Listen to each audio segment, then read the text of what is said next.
Welcome back. Merlin and I are here to read you this awesome book, A Perfect Day for Pandas, or A Perfect Time for Pandas. And Merlin, I'm just wondering, do you really think a dragon is waking up in this chapter? You never know, Mrs. Norton. There are magical things out there. I know, Merlin, but I just really don't believe the ground is shaking because of a dragon. What did you guys predict last time in your reader response journal? By the way, get out your reader response journal if you didn't, so you can illustrate up here.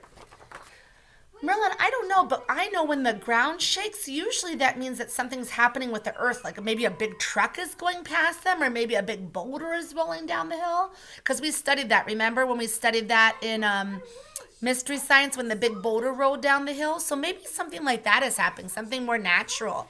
But we're going to read on today. Today, it's chapter 6, The Dragon Wakes. And Merlin, Jack, and Annie still haven't figured out that secret food that you've been looking for. And it sounds like there's going to be a problem. Do you think they're ever going to make it to Wulong to figure out what the magic food is? I don't know, Mrs. Norton. Things happen all the time. Well, Merlin, are you ready to read? Sure am. Are you guys ready to read? Do you have your coloring utensils out and you're ready to, in a comfy place, ready to listen? Today, as you are filling this out, I want you to think about those important events that are happening in this part of the story. Normally, when we read a story, we tell the beginning, middle, and end. But today, I want you to tell me what happens at the beginning, the middle, and the end of this chapter. So, drawing those important events. What's your job today? Drawing those important events. That's right. Chapter 6, The Dragon Wakes. Join me on this wonderful adventure. Jack put on his brakes and jumped off his bike. Annie did the same. A huge boulder crashed down the mountain slope beside them. The boulder slammed onto the road right in front of them. They looked around wildly. Rocks were sliding and tumbling. Trees were whipping back and forth and then breaking apart. Branches, rocks, and dirt cascaded down the slope.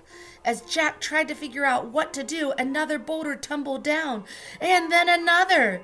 Jack pulled Annie off the road. They scrambled into a rocky crevice and huddled down. Clods of dirt hit their bike helmets. The ground finally stopped shaking and rumbling. For a moment, neither Jack nor Annie said anything. Then Jack uttered one word. Earthquake. I know, Annie said hoarsely. Like that earthquake we lived through in San Francisco.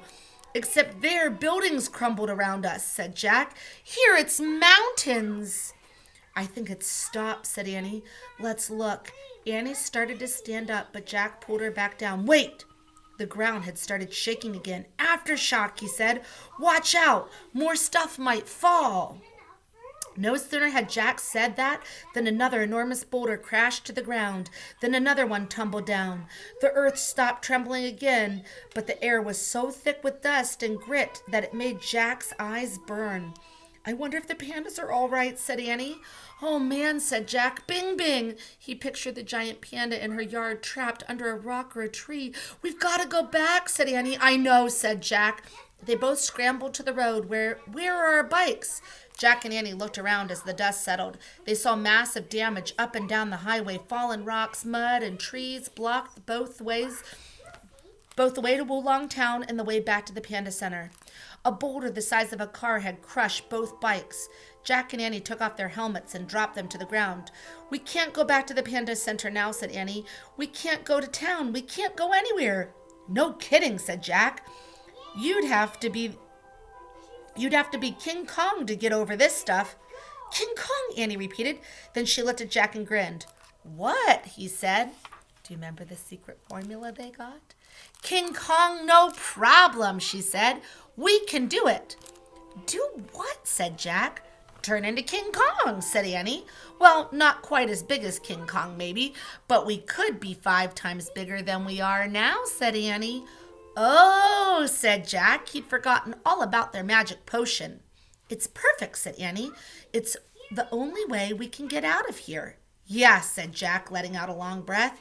He reached into his backpack and took out the small bottle that held the potion. So the first big event that happened was what, you guys? That there was an earthquake. That's right, and things fell all around them. Now our next big event is going to happen. What's going to happen? Jack's going to take the potion, and he's going to get 5 times bigger. It's going to be so cool. All right, he reached into his backpack and took out the small bottle that held the potion. 5 times our size, said Annie. You're almost 5 feet tall, so you'll be almost 25 feet tall, and I'll bet a little shorter. Right, said Jack, but we can only use it once, said Annie, and we only have an hour, and we have to choose which way to go, back to Wulong Town or back to the Panda Center. If we go to town, we can keep looking for the special food to save Penny, if the restaurants are still standing. Plus, we can leave the treehouse whenever we're ready, said Jack. Right, said Annie, but we'd have to leave Bing Bing and the rest of the pandas behind, and we wouldn't know what happened to them, and we wouldn't be able to help. Jack stared at the bottle. It was a terrible choice. Then he thought of something.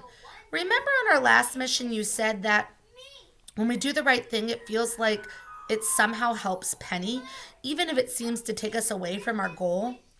Annie smiled. Yep, and everything worked out on that mission, didn't it? Jack nodded. Panda Center, they said together. You take a sip first, said Annie. Jack popped the tiny cork out of the bottle. He tilted his head back and took a quick sip. He licked his lips and then held the bottle out to Annie. Just as Annie took the bottle from Jack, the ground trembled with another aftershock. Jack started to shake. Yikes, cried Annie. The aftershock ended and the ground stopped trembling, but Jack kept shaking. Annie yelled something, but Jack couldn't understand what she was saying. His body was still quaking. He had started to grow. Oh my goodness. So, the first major event, the earthquake. The next big event, they decided to take the potion and go back to the Panda Center. The last big event, Jack grows really tall, right?